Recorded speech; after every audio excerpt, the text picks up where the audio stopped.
Hello കൂട്ടുകാരെ, എല്ലാവർക്കും ഇന്നത്തെ മോട്ടിവേഷണൽ ടോക്കിലേക്ക് സ്വാഗതം.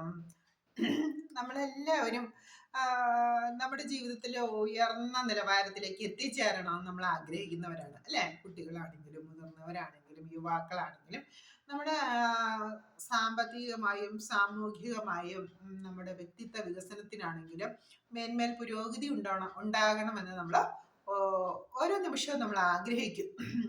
പക്ഷെ നമ്മുടെ ഈ ചെറിയ ആഗ്രഹം മാത്രം മതിയോ? നമ്മൾ അതിനായിട്ട് എന്താണ് ചെയ്യേണ്ടത് അത് നമുക്ക് അറിഞ്ഞുകൂടാ അല്ലേ? നമ്മുടെ സാമൂഹിക സ്ഥിതി മെച്ചപ്പെടുത്തുന്നതിന്, അല്ലെങ്കിൽ സാമ്പത്തിക സ്ഥിതി മെച്ചപ്പെടുത്തുന്നതിന്, അല്ലെങ്കിൽ നമ്മുടെ വ്യക്തിത്വം, നമ്മളെല്ലാവരും അംഗീകരിക്കപ്പെടുന്ന ഒരു സമൂഹത്തിൽ എല്ലാവരും അംഗീകരിക്കപ്പെടുന്ന ഒരു വ്യക്തിത്വത്തിന് ഉടമകളായി മാറണം നമ്മൾ.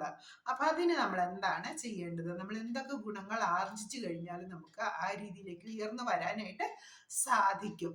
അതിൻ്റെ ബേസിക് ആയിട്ടുള്ള മൂന്ന് കാര്യങ്ങൾ മാത്രമേ ഇന്ന് പറയുന്നുള്ളൂ. ഒരുപാട് കാര്യങ്ങൾ പറഞ്ഞു കഴിഞ്ഞാൽ വീഡിയോ ഇങ്ങനെ നീണ്ടുപോകും. അപ്പം നമുക്ക് നമ്മൾ സാധാരണയായി ജീവിക്കുന്ന ഒരു കുടുംബാംഗമാണ് നമ്മളെല്ലാവരും തന്നെ. ആണ് നമ്മളെല്ലാവരും തന്നെ അല്ലേ? അപ്പം നമുക്ക് കുറച്ചുകൂടെ നമ്മുടെ സാമൂഹികമായിട്ടും സാമ്പത്തികമായിട്ടും ഒക്കെ മെച്ചപ്പെട്ട ഒരു നിലയിലേക്ക് എത്തണമെങ്കിൽ നമ്മൾ സ്വയം അധ്വാനിച്ച് മുന്നേറി വരണം. നമ്മൾ സ്വയം അധ്വാനിച്ച് മുന്നേറിയാൽ മാത്രമേ നമുക്ക് ആ രീതിയിലേക്ക് എത്തപ്പെടാനായിട്ട് സാധിക്കുകയുള്ളൂ. അല്ലെങ്കിൽ നമ്മൾ അത്രയധികം ഉയർന്ന സാമൂഹികമായും ഉയർന്ന നിലവാരത്തിലുള്ള കുടുംബങ്ങളിലാണ് നമ്മളുടെ ജന്മമെങ്കിൽ നമ്മൾ അങ്ങനെ ജന്മന തന്നെ നമ്മൾ ആ ഒരു ജീവിതശൈലി അനുവർത്തിച്ചു വരും. സാധാരണക്കാരായി വളർന്നിട്ടുള്ള നമ്മുടെ സാമൂഹിക സ്ഥിതി മെച്ചപ്പെടുത്താനായിട്ട് നമ്മൾ ഓരോരുത്തരും സ്വയം പ്രയത്നിക്കണം. ആരാണ്? നമ്മൾ ഓരോരുത്തരും സ്വയം പ്രയത്നിക്കണം. അതിന് ഒരുപാട് പ്രയത്നങ്ങളൊന്നും വേണ്ട. അപ്പം നമ്മളത് തിരിച്ചറിവായി കഴിഞ്ഞു നമ്മളൊരു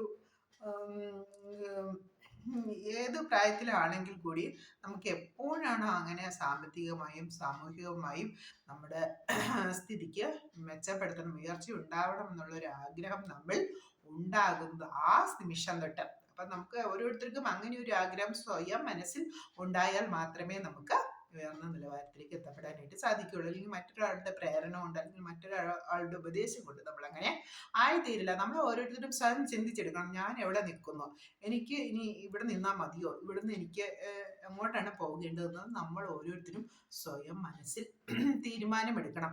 ആ തീരുമാനമെടുക്കുന്ന ആ നിമിഷം നമ്മൾ ഒരുപാട് വിജയിച്ചു എന്ന് തന്നെ പറയാം. ആ ഒരു തീരുമാനം മനസ്സിലുണ്ടായി കഴിഞ്ഞാൽ പിന്നെ നമ്മുടെ ആ ഉയർച്ചയ്ക്ക് വേണ്ടിയിട്ട് നമ്മൾ എന്തൊക്കെയാണ് ചെയ്യേണ്ടത് നമ്മുടെ മനസ്സും സ്വാഭാവികമായി അന്വേഷിച്ചുകൊണ്ടിരിക്കും. ആ രീതിയിൽ നമ്മളത് നമ്മുടെ അറിവും ബുദ്ധിയും എല്ലാം പ്രവർത്തിച്ചുകൊണ്ടും പോകും. അതിന് കൂടുതൽ കാര്യങ്ങളൊന്നും നമ്മൾ ചെയ്യേണ്ടതായിട്ടില്ല. ഒന്നാമതായി നമുക്ക് വേണ്ടത് ഈശ്വര വിശ്വാസം. നല്ല തികഞ്ഞ ഒരു ഈശ്വര വിശ്വാസിയായിരിക്കണം. ഏത് ഈശ്വരനെ അല്ലെങ്കിൽ ഏത് ദൈവത്തെ, ഏത് പേരുള്ള ദൈവത്തെ ആരാധിച്ചോട്ടെ, പക്ഷെ അവരവർ ഇഷ്ടപ്പെടുന്ന ആ ഈശ്വരമൂർത്തി അല്ലെങ്കിൽ ആരാധന ദേവതയെ നമ്മൾ പൂർണ്ണമായും വിശ്വസിച്ചുകൊണ്ട് നമ്മുടെ ഓരോ നിമിഷത്തെ പ്രവർത്തികളും പ്രവർത്തനങ്ങളും ചിന്തകളും ആ ഒരു ഈശ്വര സവിധത്തിൽ, ഈശ്വര സന്നിധിയിൽ സമർപ്പിച്ചുകൊണ്ടുള്ളതായിരിക്കണം. അല്ലാതെ എനിക്കെല്ലാം സാധിക്കും, ഞാനാണ് എല്ലാം ചെയ്യുന്നത് എന്നുള്ളൊരു മനോഭാവം വളർത്തരുത്. എനിക്ക് ഇന്നത് ചെയ്യാനായിട്ട്, എനിക്ക് ഈ വഴിക്ക് പോകാനായിട്ട് ഈശ്വരൻ്റെ അനുഗ്രഹം ഉണ്ടാകണമേ, അല്ലെങ്കിൽ ഈശ്വരൻ്റെ അനുഗ്രഹം ഉണ്ടാകുമെന്ന് നമ്മൾ ഉറപ്പിച്ച് വിശ്വസിക്കുക. ഒന്നാമതായിട്ട് നമ്മൾ തികഞ്ഞ ഈശ്വരവിശ്വാസി ആയിരിക്കണം. നമ്മൾ തികഞ്ഞ ഈശ്വരവിശ്വാസി ആയിരിക്കണം. ഒപ്പം തന്നെ നമ്മൾ തികഞ്ഞ സത്യസന്ധത പുലർത്തണം. നമ്മുടെ ചിന്തയിലും വാക്കിലും പ്രവൃത്തിയിലും സത്യസന്ധത. നമ്മൾ എന്താണോ ചിന്തിക്കുന്നത് അത് തന്നെ പ്രവർത്തിക്കുകയും അത് തന്നെ പറയുകയും വേണം. നമ്മുടെ ചിന്ത എന്താണോ അത് തന്നെ നമ്മൾ പറയുകയും അത് തന്നെ പ്രവർത്തിക്കുകയും ചെയ്യണം. നമുക്ക് മറ്റൊരാൾക്ക് ദോഷം ചെയ്യുന്ന ഒരു ചിന്തയും നമ്മുടെ മനസ്സിൽ വെച്ച് നമ്മൾ പുലർത്താൻ പാടില്ല. മറ്റൊരാൾക്ക് ദോഷം ചെയ്യുന്ന ഒരു ചിന്തയും പാടില്ല, ഒരു വാക്കും പാടില്ല, ഒരു പ്രവൃത്തിയും പാടില്ല.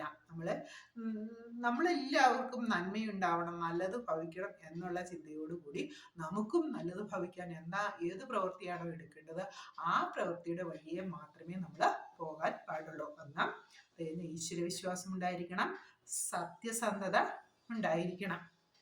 പിന്നെ എന്താണ്? ആത്മാർപ്പണത്തോടുകൂടി